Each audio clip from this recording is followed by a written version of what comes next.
Cyberpunk 2077, one of the biggest surprises in the gaming industry. A game that... Nah, I'm joking. I ain't a documentary channel. Welcome to Cyberpunk 2077, hardest challenge. The SGND, as I like to call it. Starting gear, no damage. Pretty self-explanatory, unless you're stupid. But just in case, let's talk about the rules. First, I can only deal damage with what I've been given at the start of the game. Quick axe included, but Volt excluded. Second, no stealth kill. I can sneak around as always, but can't do any takedown. Third, when I get hit, I have to reload the most recent autosave I have, because no save's coming in here. Looking at you, Baldur's Gate 3. Don't worry, you're next. Before I show you one of the many visions of hell, I will add one last rule that will ensure that I can continue on with this challenge. During the driving section, I will have 1 hour to try and beat them legit. If I can't do it in 1 hour, I have the right to beat the driving section while taking damage. But, as to not make it too simple, I cannot heal myself during that time. And before you leave your comments saying, "Boo, you didn't beat the challenge, you're bad and blah blah blah," just know that all the driving sections, except the one after the tutorial and the one after the Conteki Plaza, are impossible without taking damage. So technically, I'm simply making things harder for myself. And don't think for a second that doing this without healing is easy. You'll see later how impossible some of them actually are. But for now, let's start this challenge. Intro? Nah, no intro this time. First of all, the character creation, and this wouldn't be one of my videos if I didn't mess up when selecting my path. I picked Nomad because I've never tried it before, and at first everything was fine until this happened.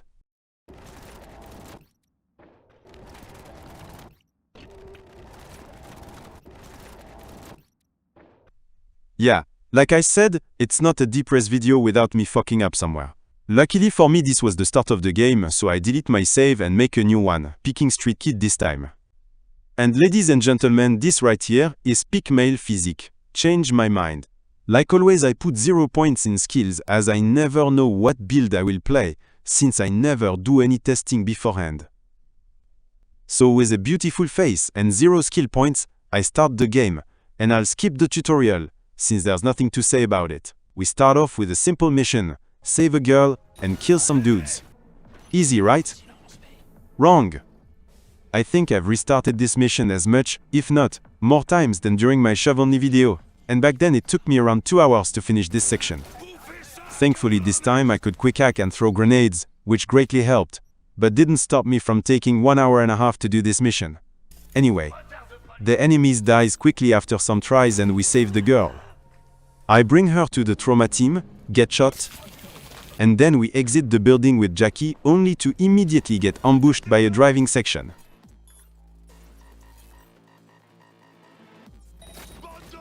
And since I already told you about it, let's jump to the successful try. Hey kids, wanna know how to do this driving section? Super! Then buckle up!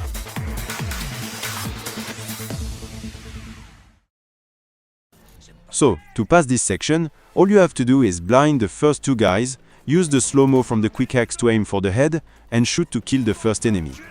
Then, you blind the second guy 1 more time, and blast him off, easy. As for the third, it's the same treatment. Blind, shoot, kill, and voila. You wasted 30 minutes of your time.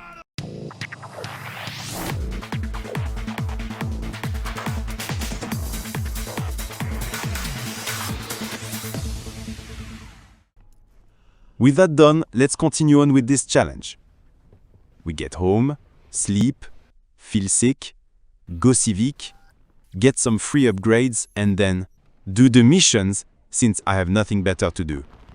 So I meet Black Jesus. I rode into town on an ass. Yo mama's ass. Get 2 missions from him, and I do Evelyn's one first, because there's no fights in it. As for the All Foods mission, well, I choose the battle option, and it only takes me 3 tries to get the first room done. The rest of the area is pretty easy since we're still at the beginning of the game, and there's no boss waiting for me at the end because I blew Royce's brain out. Oh, And I also. With all that done, it's now time for the Konpeki Plaza raid. As usual, we hack our way inside Yorinobu's penthouse, steal the relic, and hide to see a son hugging his father. これでもう誰のことも許す必要はない。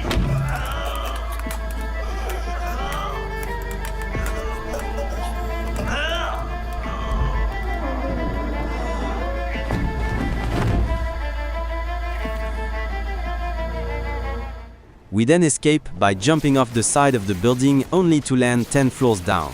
And we're fine, no broken bones, no internal bleeding, just scratches. Except for Jackie, car c'est YouTube a bullet like many others, but this time it did hurt for some reason.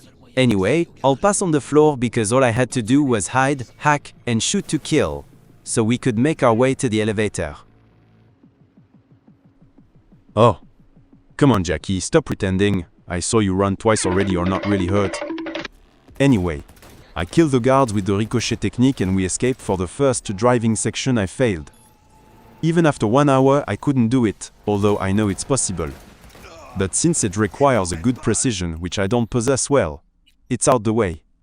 Using the no-heal method, I easily clear it, and we arrive at the hotel where Dexter Deshawn waits for us. Jackie, wake up, we arrived. Jackie? Hey ho! Guess he wasn't pretending in the end. Oh well, more money for me, right? Spectaculaire pour moi.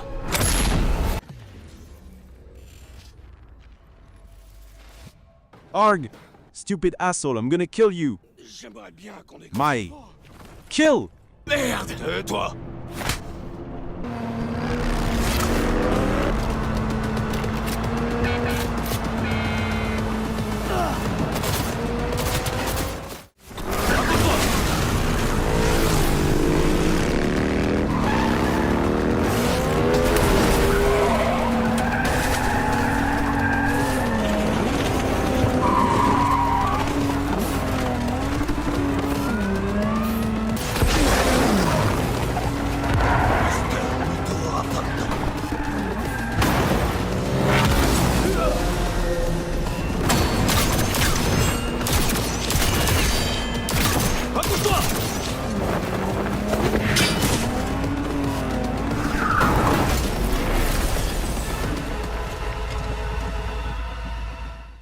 After this little rodeo, I find myself at Vic's clinic, where he, once again, called Misty like a kid calling after his mummy.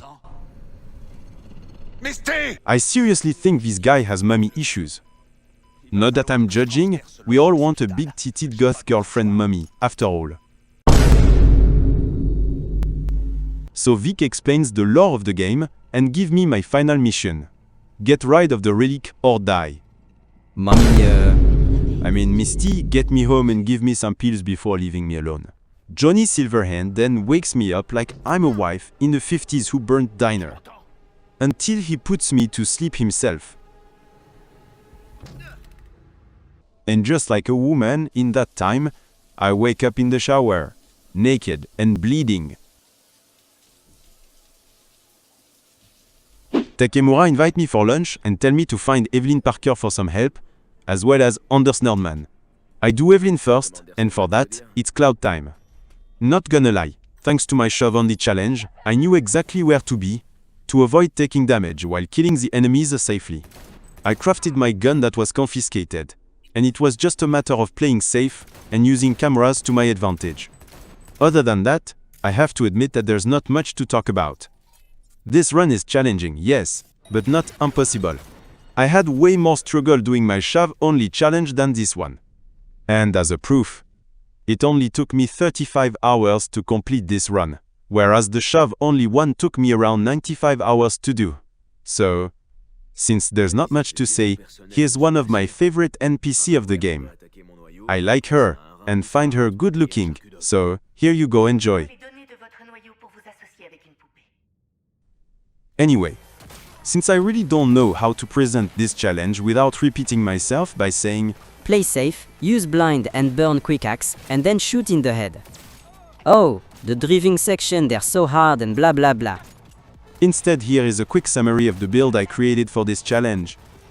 First of all, be aware that I'm not max level, I was only 33 when I finished it. So, here are the most important part of the build. Net running, that shit is OP. Level 20 for maximum RAM. Cool tree for those sweet he-shots to finish the kills. So satisfying to hear. And that's it.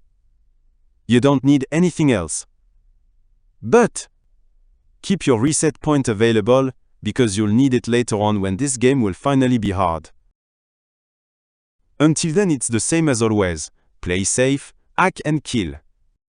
Still, I don't want to throw away my script and jokes, because of this art block version editing. So here, they are in a very fast pace. After the clouds, comes the elevator scene. And like Father Senza, perfectly explains it in this video. And I would like a written formal apology from CD Projekt Red for ruining this moment. My heroin-like euphoric state wouldn't last very long, as I was embraced with the repulsive stench of a dirty ass, named unavoidable damage. Dr. Mitchell forgot to inform me of the long-term health consequences that came with my factory new tumor, one of which ruins this challenge run. We will be adding PTSD outburst as an exception to this challenge, as avoiding the damage taken from these is quite literally impossible. Yes, I know I technically failed the challenge, but f*** you. We're going to pretend that didn't happen. So yeah, you cannot beat Cyberpunk 2077 without taking damages. Kazoo! Now okay, I'm kidding, I'm still going to push through to the end, and not take into account those scenes and the driving section. So when the elevator comes down, I get sick from the relic, and have to sit down. Johnny sits in front of me and starts to ramble about his terrorist's ideas, but my attention is stolen by Miss Fatass over here, who can't stop rubbing her butt all over my nose. And look at her watching over her shoulder to make sure I take a good sniff of it.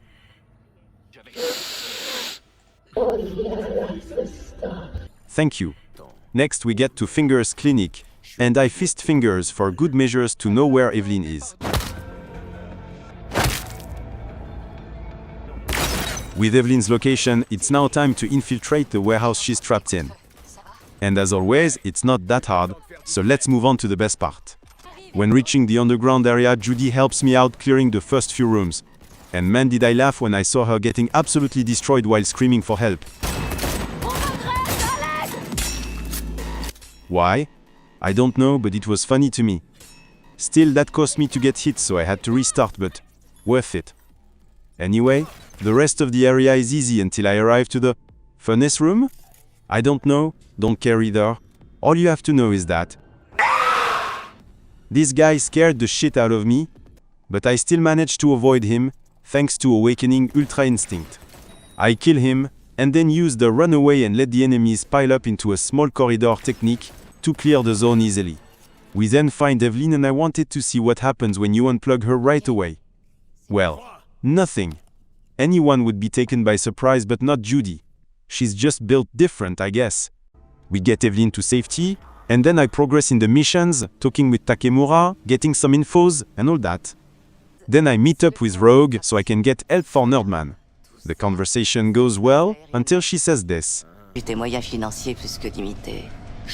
The hell you mean limited funds? I've got enough to buy a damn house. Stonks. Anyway, she puts me up with Panam, or as I call her Panas, 'cause look at all this cake, she's a whole bakery by herself.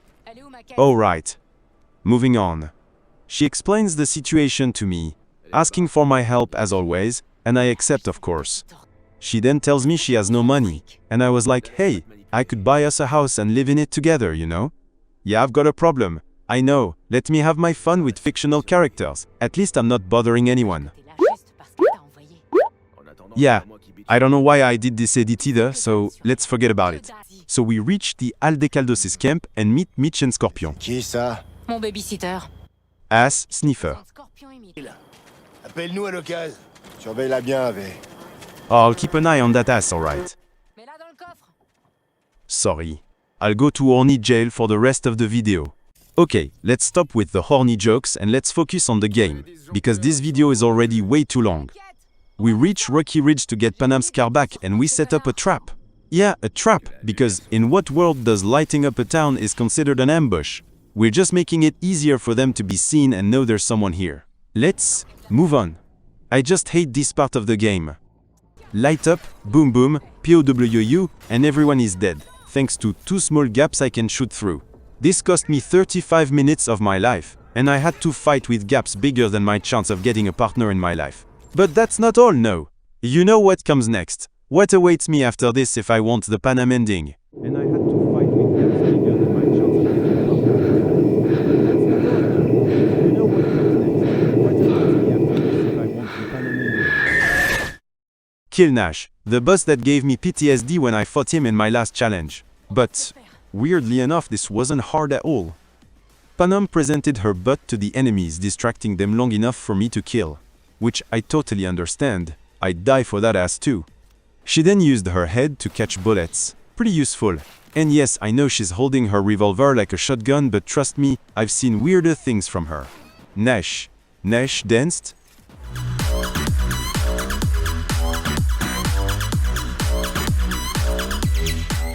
And Panam, for the love of your big ass, put that thing away. Is it in vibration mode? Focus. The clear up is easy, thanks to net running, and then she brings me to an hotel for the night. We share a look with the barman and then we sleep together. With Panam, of course not the barman. During the night, she wakes me up with a plan to capture Nerdman. And so we do it. My character calls her mommy. Johnny talks about his third leg. And we blow up something to create an EMP. This doesn't really work, so Panam brings out the big gun. That's my dream woman.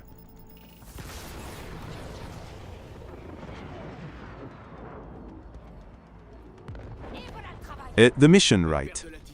The zone is easy to clear, due to the robots being vulnerable to short circuit. I take down the turret and find Scorpion's body lying around. We follow the tracks to Nerdman. And since I have nothing to say about this, here's instead the footage is sped up too much for you to understand what's happening.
Kazoo!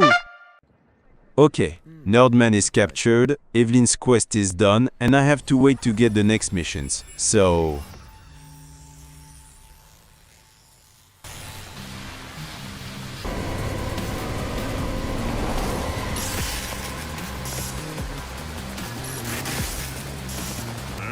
What the hell you doing? Back it up!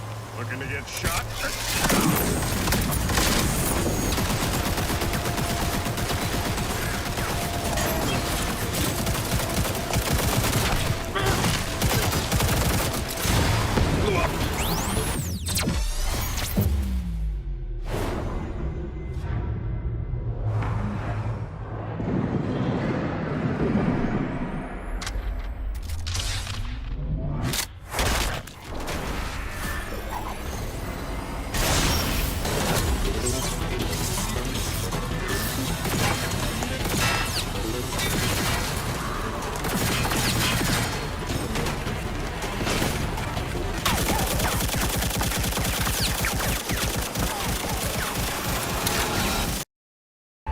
Pretty nice. I should really watch it one day. Now that I waited by watching animes, all my missions are available, so let's meet up with Takemura and here is the plan. Put a demon inside Anako's parade float, then jump onto it, and then point get her out of here somehow. And here is for me another, video game logic moment. We need to get on the float that Hanako is in, right? So why don't we stay hidden inside until it takes off, and then talk to her? I mean, we're inside anyway, no one can see us, so... Yeah, video game logic as always. White Goro.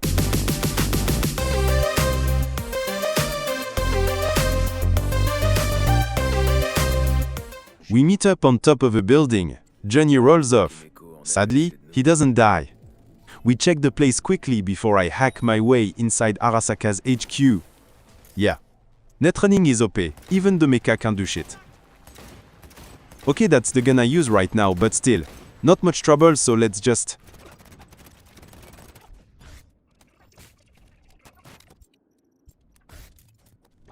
There we go, perfect. Make my way out of here and then immediately go to see the Voodoo Boys.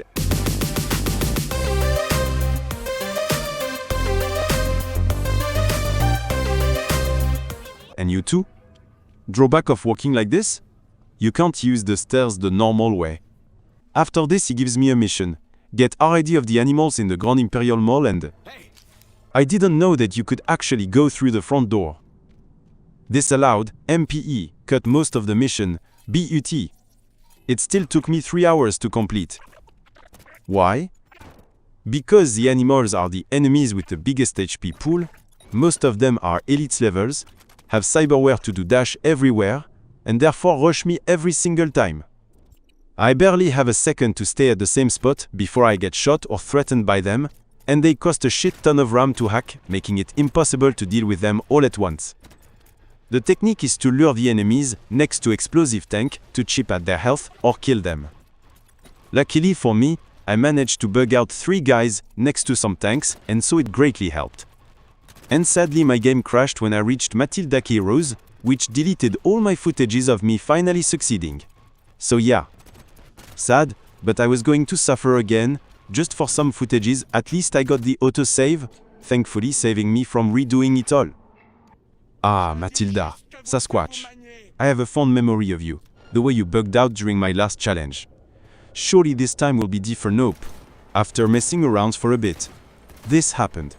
And yes, I did kill her that way. Because unlike Father Senza, I have no honor. So fuck the boss, I'm not doing it legit after facing hell. I side with the Netwatch agent, and then run back to the Voodoo Boys to meet Maman Brigitte. She gets me into another Johnny segment, and it's rough for me to pull it off, but after some practice, I managed to do it.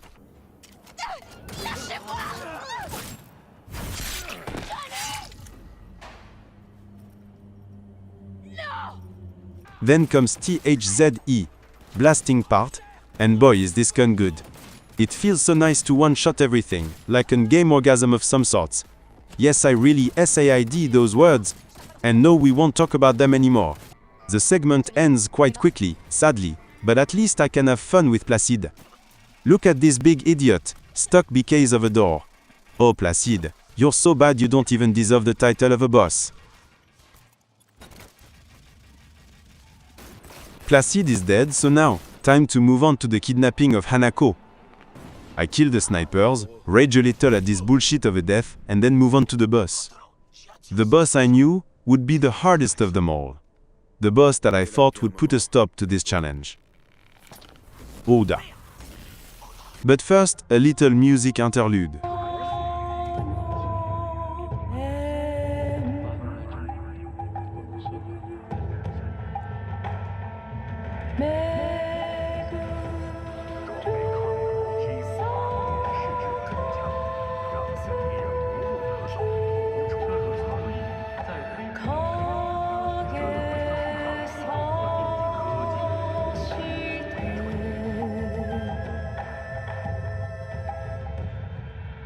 Alright, now that I'm ready to go, let's do this.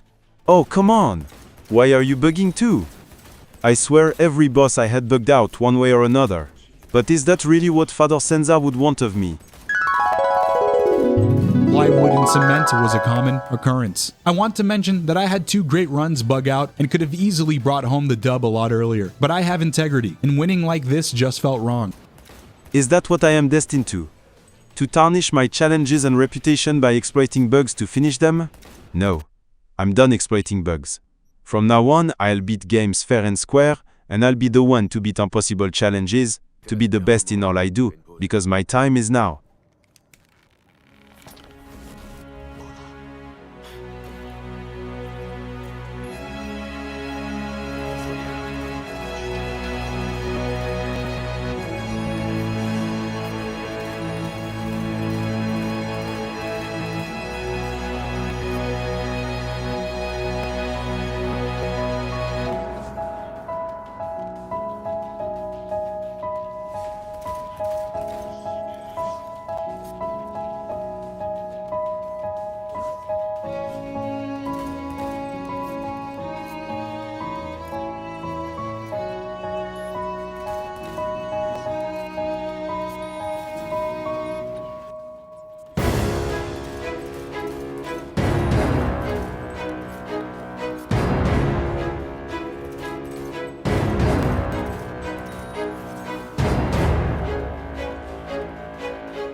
I did it! Buddha.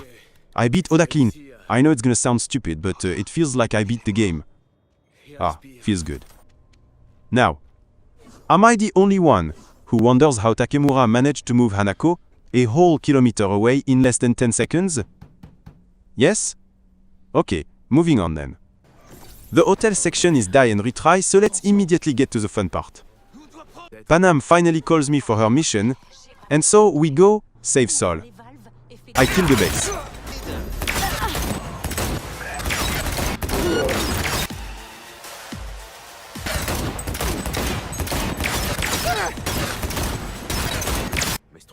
Save Sol, and...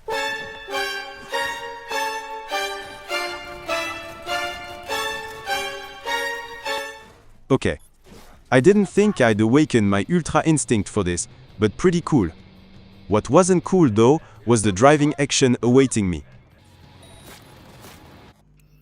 Knowing it would be impossible, I immediately tried the no-heal version, and this happened on my very first try. Yep, I died at the literal end of the mission, and it didn't give me a checkpoint, so that means back to the driving section. Fuck. So, after a real long time of suffering, I finally pulled through and complete the mission. We get to safety, and Panam even kiss me. Yay! Yippee! One backflip later, and I find myself doing the final Panam's quest. There's nothing to say about it, except this. This was the face I had to see during the sexy time, and fuck was that funny to look at. I couldn't help but laugh. With sexy time done, it's time to hit Arasaka.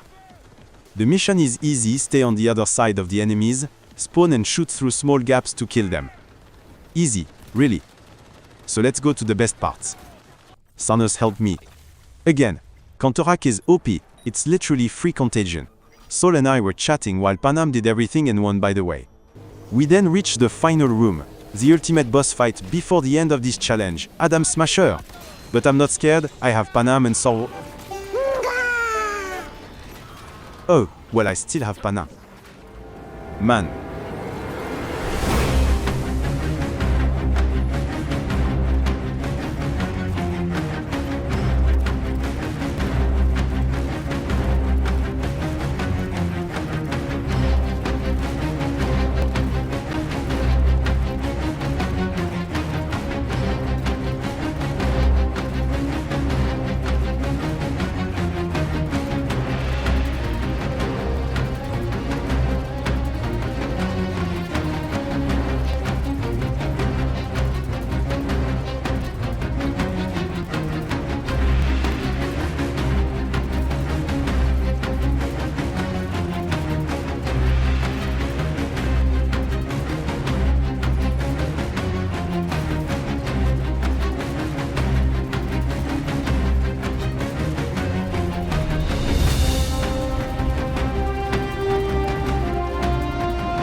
I give up, that's it.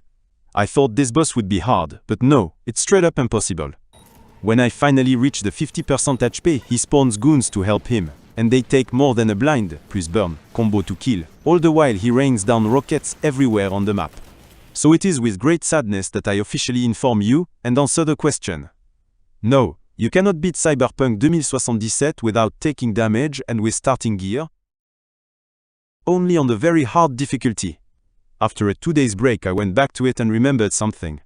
My fists did more damage than my rubber band shooter, so fisting time it is. Now remember when ISAID you had to keep your reset point? Yeah, well, that's for now. Keep the net running skills, get RID of the cool tree, and put everything into the body tree. The weird thing about Adam is that he takes reduced damage to every incoming damage, everything except one. The ground slam. Don't know why, but without it this challenge would be over. The strategy is simple. You bait the 3-hit combo, dash and ground slam during the dash. Yeah, because the ability says that you increase damage based on the height of your fall. But it also takes into account the velocity, so when you dash you actually increase your damage. Oh, and if you manage to jump at the frame perfect, you can TP to him. But it's impossible to regulate, and most of the time you'll be too disoriented to pull it off. Now for the guards, ISAID they can't be one-shot combo, right? But I also SAID that was on the very hard difficulty, because on the hard difficulty you can blind plus burn them to death, and you have just enough points to do this to all of them. And so, ladies and gentlemen, it is with great pleasure and honor that I declare myself the first and only one, for now, to have finished Cyberpunk 2077, with starting gear and without taking damages. On a hard difficulty that is. Anyway, that was a fun run. Make sure to share this to other gaming challenge channel and see you when I can. Depress out. Kazoo!